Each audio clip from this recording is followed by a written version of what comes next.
क्या आपको अपना बचपन याद है? मुझे तो याद है।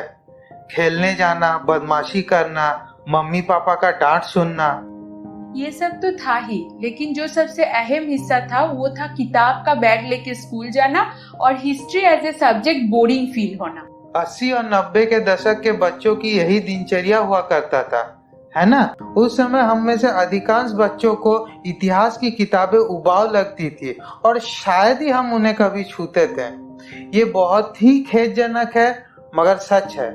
इसलिए एक टेम्पोररी उपाय के रूप में हमारे स्टूडेंट लाइफ के दौरान भारत एक खोज नाम से एक सीरियल देखने को कहा गया था, जो दूरदर्शन में प्रसारित होता था। हालांकि जब हम बड़े हो गए और इंटरनेट इस मोबाइल के जरिए हमारे मुट्ठी में पहुंच गया, तब हमें पता चला कि नेहरू की इस रचना पर तो रिसर्च सही से किया ही नहीं गया था। खैर, अब निराश होने का जरूरत नहीं है। अगर सब कुछ सही रहा तो आज के बच्चों को सही इतिहास देखने को मिलेगा।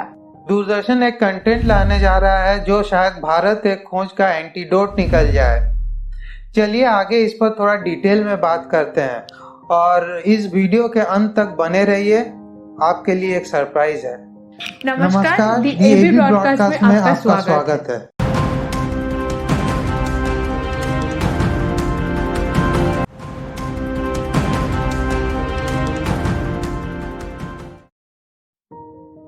न्यूज 18 के एक रिपोर्ट के अनुसार अपने नए कंटेंट एक्विजिशन पॉलिसी के एक हिस्से के रूप में दूरदर्शन भारत के हाल के इतिहास पर आधारित एक टीवी सीरीज लॉन्च करेगा। ये एक सीरीज होगी जिसमें देश के गुमनाम नायकों और भारतीय इतिहास के कम ज्ञात कहानियों को कैप्चर करने वाले 75 हाई क्वालिटी एपिसोड्स होंगे। Mumbai based production house Contiloe pictures Swaraj नाम से इस सीरीज को प्रोड्यूस करेगी। लेकिन इस सीरीज में क्या अलग होगा जो इसे यूनिक बनाता है?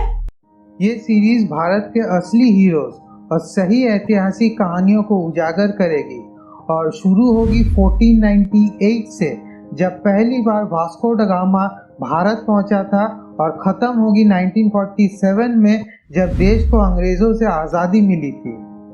भारत के औपनिवेशिक गुलामी या कॉलोनियल स्लेवरी के चंगुल से छुड़ाने के लिए अपना जीवन और सर्वोच्च बलिदान देने वाले हर एक संग्रामी को उचित श्रेय दिया जाए। वैसे स्वराज में 75 एपिसोड होने वाला है, लेकिन आपको इसमें कोई सिग्निफिकेंस दिख रहा है? पता तो हमें भी नहीं है, मगर एक अनुमान लगाने की कोशिश जरूर की है। इसी साल हम आज़ादी का अमृत महोत्सव मना रहे हैं, जो कि भारत की आज़ादी के 75 साल पूरे होने पर केंद्र सरकार का अभियान है। इस समारोह को सम्मान देते हुए इसी साल इस सीरीज को लॉन्च करने की उम्मीद है। इस अवसर का उपयोग भारतीय इतिहास के गुमनाम नायकों को उचित श्रद्धांजलि देने के लिए किया जा रहा है, और जो कि एकदम सही श्रद्धांजलि होगी। न्यूज 18 को इंडस्ट्री सोर्सेज से ये पता चला है कि स्वराज में उन कहानियों को बताया जाएगा जो ये दर्शाता है कि पोर्तुगीज, डच, फ्रेंच, मुगल्स और अंत में ब्रिटिश भारत में कैसे आए और भारत के वीर सपूतों ने कैसे लड़ते हुए उनका सामना किया। न्यूज 18 को और भी पता चला है कि ये सीरीज हाई क्वालिटी की होगी और OTT प्लेटफॉर्म्स के कंटेंट के बराबर होगी, इफ नॉट मोर। मैं, आप और हम सब ये चाहते हैं कि एक्चुअल इंडियन हिस्ट्री हमारे सामने आए। इसीलिए स्वराज को दूरदर्शन पर लाने की घोषणा हम सब के लिए एक राहत की बात है। लेकिन सवाल ये है कि क्यों आज हमें स्वराज बनाने की जरूरत पड़ रही है? भारत एक खोज में ऐसा क्या था जो इल रिसर्च होने के बावजूद आज तक पॉपुलेशन के एक हिस्से को अपनी ओर खींचता रहा है?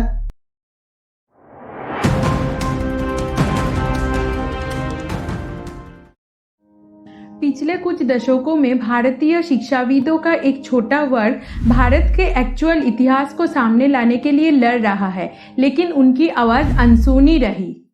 इसका मतलब यह था कि सभी के पास हिस्ट्री की किताब होने के बावजूद भारत एक खोज अधिकांश भारतीयों के लिए इतिहास का एक महत्वपूर्ण स्रोत बना रहा। और अगर बात करें डिस्कवरी ऑफ इंडिया किताब की, तो उसमें नेहरू ने भारतीय इतिहास को अपने दृष्टिकोण से दिखाने की कोशिश की थी।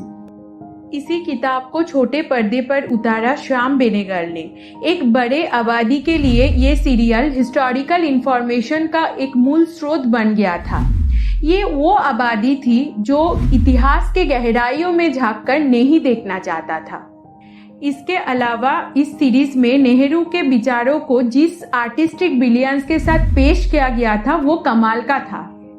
इंफॉर्मेशन को और भी ऑथेंटिक बनाने के लिए श्याम बेनेगल ने नेहरू के कैरेक्टर को नरेटर या कथाकार के रूप में पर्दे पर खड़ा कर दिया, जो अपने विचार दर्शकों को खुद ही समझा रहे थे।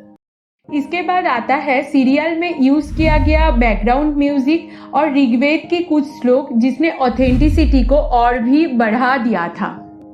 नतीजा ये हुआ कि इसने फिल्म फ्रेटर्निटी से भारी प्रशंसा और केवल पॉजिटिव रिव्यूज ही प्राप्त किए।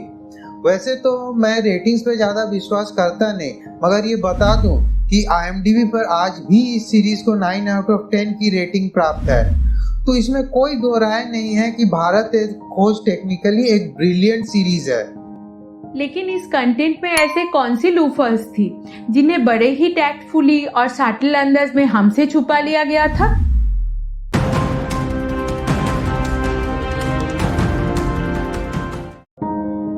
भारत एक खोज टेक्निकली एक वेल मेड सीरीज जरूर है, लेकिन इसके कंटेंट को लेकर कुछ क्रिटिसिज्म्स भी जुड़ी हुई हैं।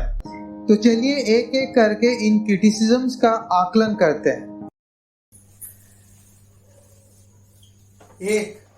इस सीरीज ने आर्यन इन्वेजन के सिद्धांत को एक वैधता प्रदान की थी जो अनसाइंटिफिक है और किसी भी सबूत पर आधारित नहीं है। यहाँ तक कि डॉक्टर भीमराव अंबेडकर ने भी इस सिद्धांत को खारिज कर दिया था। ये घोषणा की गई थी कि भारत एक खोज भारतवर्ष के इतिहास पर बनाया गया है। इसका मतलब है कि इसमें कम से कम 5000 साल का इतिहास शामिल होना चाहिए था, लेकिन ऐसा नहीं हुआ। 3. भारतीय क्षेत्र पर मुगलों का पूर्ण शासन केवल 185 वर्षों के आसपास तक था, मगर आश्चर्य की बात है 53 में से पूरे 8 एपिसोड मुगलों को समर्पित किया गया था। क्या किसी भी लॉजिकल स्टैंडर्ड से इसे जायज ठहराया जा सकता है? क्या एक्चुअल इंडियन हीरोज को बराबर का स्क्रीन स्पेस दिया गया था? 4. नेहरू एक ऐसे पॉलिटिशियन थे जिनका पालन पोषण एक एंग्लिसाइज्ड एनवायरनमेंट या अंग्रेजी वातावरण में हुआ था। कई लोगों के लिए नेहरू का भारतीय इतिहास का संस्करण ब्रिटिश राइटिंग से प्रभावित था। ब्रिटिश राइटर्स ने भारतीय इतिहास को कुछ इस तरह से लिखा कि इससे उन्हें भारत पर अपने शासन को सही ठहराने में मदद मिले। तो कुल मिलाकर ये कहा जा सकता है कि भारत एक खोज हमारे सामने एक ऐसे इतिहास को खड़ा कर दिया था जो इनकम्प्लीट था और बहुत हद तक सही नहीं था। लेकिन ये नया इंडिया है और शायद स्वराज हमारे फ्यूचर जनरेशन्स के लिए एक नया और सच्चा हिस्टोरिकल नैरेटिव छोड़ जाए।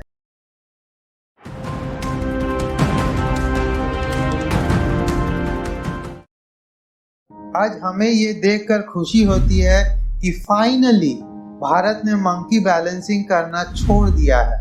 फाइनली भारत अपने गौरवशाली अतीत और सभ्यता को धीरे धीरे रिक्लेम कर रहा है। एक बड़ा कर्तव्य हमारा भी है कि हम यंग जनरेशन को एक नया दृष्टिकोण दें, एक नया पर्सपेक्टिव दें, ताकि वो भी भारत के गौरवशाली इतिहास को जान सके और उनके जीवन को एक सही दिशा मिले। जाते जाते एक इंफॉर्मेशन देता चलो, दूरदर्शन अपने सत्यम शिवम सुंदरम लोगों के साथ वापस आ गया है। आपको इस लोगों के साथ छोड़े जाता हूँ। जय हिंद, वंदे मातरम।